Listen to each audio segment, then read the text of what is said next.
Welcome to Concise Conversations with Cathy and Jackie. So happy to have you with us. And we are very, very excited to welcome the wonderful and talented Sarah Brown Wessling to the episode today. So with that, I'm going to step into the background and kick it over to Cathy. Thank you, Dakota. I can't tell you how excited we are to have Sarah as our guest today. Sarah, it's a great honor to have you. We're so excited to be able to have a concise conversation with you today. Thank you. It's a pleasure to be here. I'm excited about this nice, tiny, bite-sized conversation. Well, we are too. And, the purpose of Concise Conversations is really to connect and bring good cheer to our members. And I know that my colleague, Jackie Walsh, is so excited about talking with you as well. And she's going to ask the first question. Thank you, Cathy. Welcome, Sarah. I am, like I know a lot of our viewers, a big fan of yours from the viewing I've seen of your classrooms on the teaching channel. Just such an inspiration over the years. And I know from talking with you earlier that last spring, you, like every other teacher in our country, were thrust into a situation that you didn't ask for.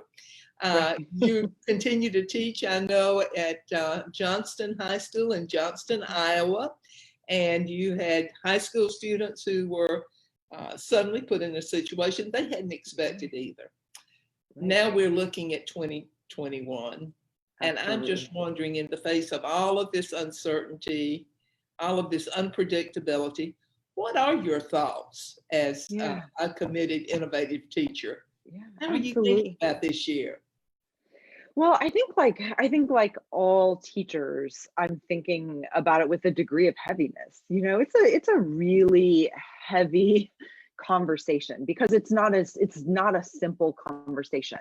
And it's certainly not a conversation that is as easy as we should or we should not be in school.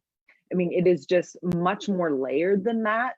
And I think that, as a larger community, it would just be really important for us to think outside of our fear bubble, right? Like outside of that, because I think everybody walks into a conversation like this with their most immediate needs surrounded by a lot of fear. And, with that said, though, I also, on behalf of all of my educator, colleagues around the country, also, feel really compelled to advocate for their safety and the safety of children. And just to remind everybody, I don't know of a teacher who does not want to be in his or her classroom this fall. There is not a teacher I know who is not clamoring to be in the classroom. And so I think that, one of the things that's going to have to happen is we are going to, regardless of what it looks like for folks, we are going to have to think of our classrooms in different ways, right? Our classrooms are going to be, they're going to look different. They're not going to meet at the same times. All of these things are going to be happening. And I just want to remind teachers that they have it in them to do this. There's a lot of anxiety that comes with this kind of a challenge.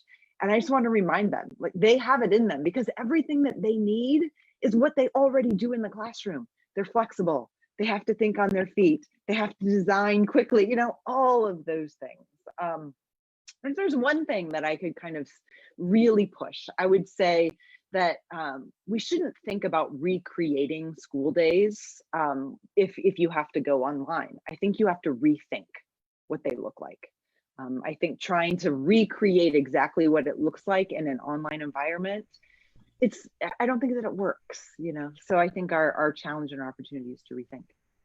Well, particularly thinking about that, rethinking the classroom, because there will be times probably this year where we have to go online.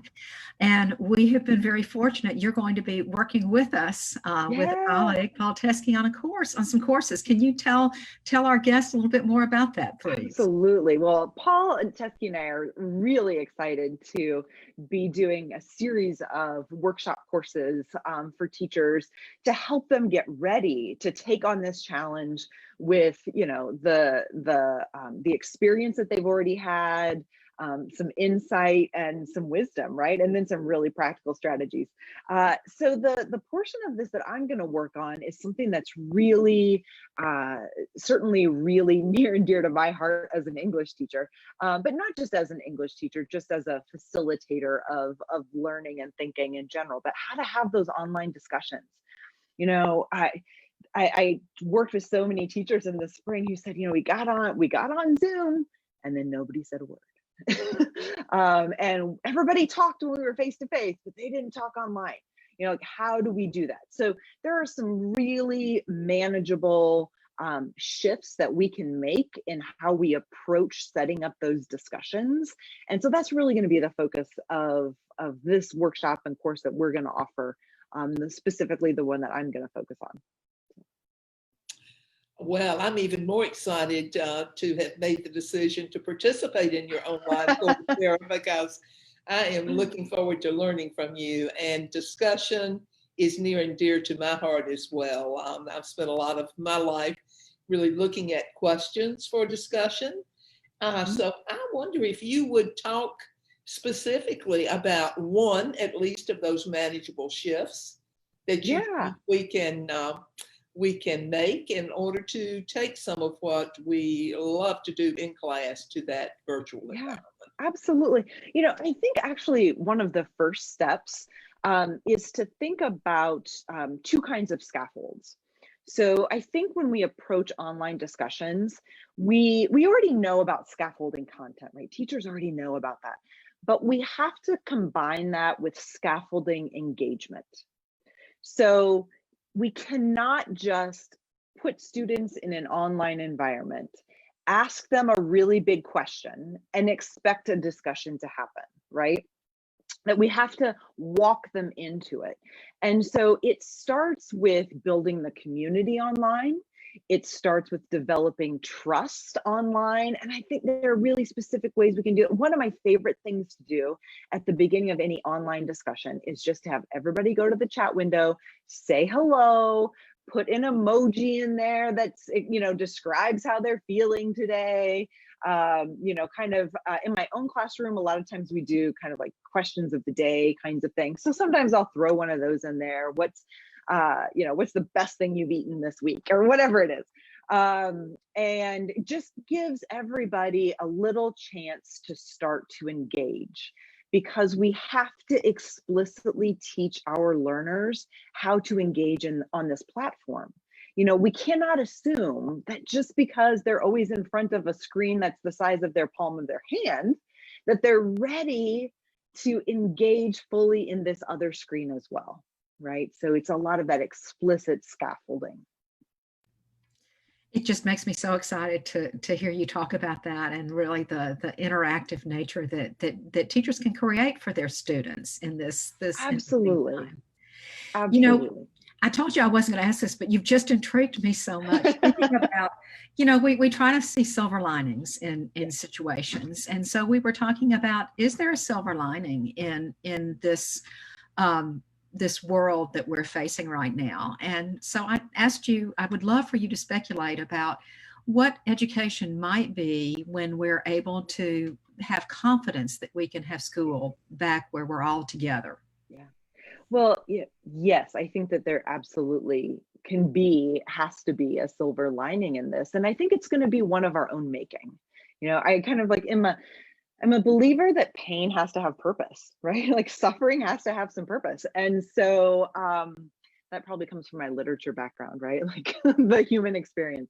But I really do believe that. And I think that we can assign that purpose. And so what we can do in the face of going through this is we can start to think about, how can this change the way we think about teaching and learning in a really fundamentally, you know, exciting, good way.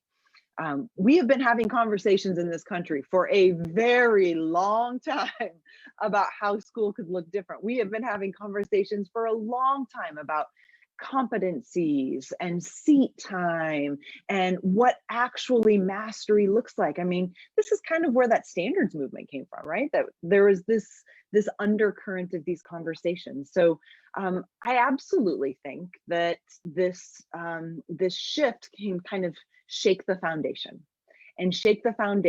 in a way that can help us think about all of the ways that we can reach our students, really help us think even more carefully about what it means to differentiate, the power of technology, and the things that technology will never replace, because that's just as important, right? It's not just what technology can do, but it's also what technology cannot do. And we also have to protect that, I think, pretty vehemently. Wow, Sarah. I'm really sorry this is a 15-minute conversation. Nuggets are good, but I'd like to hear more. So I want to kind of bring together some of what I think were the main points that you brought to us before turning it back over to Cathy. But I loved your mention of the challenge of thinking outside of our fear bubble. I think that so well expresses what each of us feels as we confront these times. And I think you also suggested it's not just us as teachers, our students too have that fear bubble. And the whole idea of scaffolding their engagement so that they are comfortable and creating that virtual environment that will be a really good one for their learning. I like manageable shifts. And wow, I'm so excited that we're going to learn more about these things as we get to the end of the month. I think we'll have an opportunity to go online for your course. So you have really put some good teasers out there for me. And I'll say this, I am feeling very confident, excited, and expectant about a future that you've outlined for us. So thank you so much. Thank you. Yeah, absolutely. Last question, or I do have a last question, and it relates to both self-care and the social emotional learning of students and also their parents and teachers. This is a challenging time for folks. So what advice can you give to teachers and maybe parents that are listening right now? Well, absolutely. It is an incredibly challenging time. I'm a teacher and I'm a parent. I have a 16-year-old, a 14-year-old, and a 10-year-old. So I also get what it felt like this spring to be at the kitchen table when nobody wanted to do the things they were supposed to do, right? And so I think that, I have a message. I do have a message for parents out there. I think one of the things that I just want to remind them is that they probably did and are doing more than they're giving themselves credit for. And I want to remind everybody that there can be a difference between school and learning. Of course, we want those things to always be, intersected. But when I talk to parents about the things that they're doing at home, when I talk to students about things that they've been doing while they are at home, I've heard about students and families being able to pursue things that are really interesting to them, learn something new, learn how to talk to each other, sit down and watch a movie together, instead of everybody doing it separately. And I think that we have to remember that that kind of learning is going to help students in school too, right? That there's not just the kind of learning that is an assignment that you turn in and that you get graded. There is also the learning that fuels who we are, and that impacts everything. So I just want to remind folks to keep honoring the hard work that you're doing while you're at home.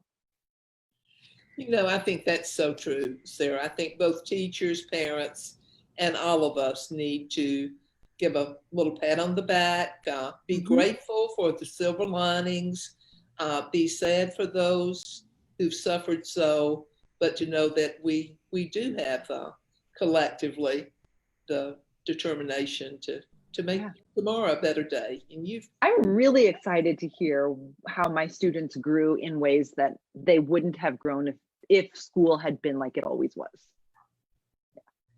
Well, Sarah, we are so grateful for you joining us for this short but wonderful conversation.